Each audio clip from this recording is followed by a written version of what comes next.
Discontent by Arthur Pink.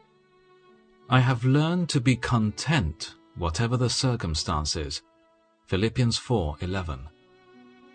Contentment is the being satisfied with the sovereign dispensations of God's providence.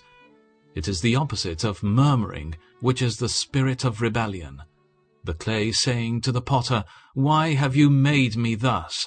Instead of complaining at his lot, a contented man is thankful that his condition and circumstances are no worse than they are. Discontent. Was there ever a time when there was so much discontent and restlessness in the world as there is today?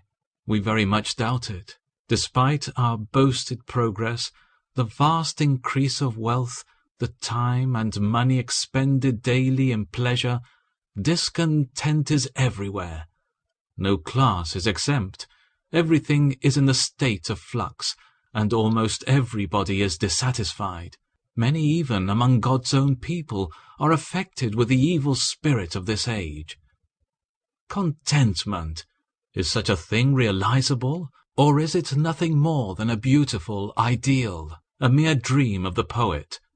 Is it attainable on earth, or is it restricted to the inhabitants of heaven? If feasible here and now, may it be retained, or are a few brief moments or hours of contentment the most that we may expect in this life? The force of Paul's statement will be better appreciated if his condition and circumstances at the time he made it are kept in mind. When the apostle wrote the words, he was not luxuriating in a special suite in the emperor's palace, but was in prison in chains. The contentment which Paul enjoyed was not the result of congenial and comfortable surroundings. Most people suppose that contentment is impossible unless one can have the desires of the carnal heart gratified. A prison is the last place to which they would go if they were seeking a contented man. This much, then, is clear. Contentment comes from within, not without. It must be sought from God, not in creature comforts. Now, there is a vast difference between precept and practice, between the ideal and the realization. But in the case of Paul, contentment was an actual experience. It was something he had learned in the school of Christian experience.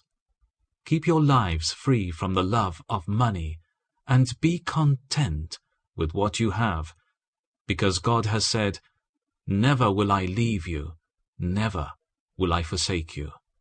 Hebrews 13:5.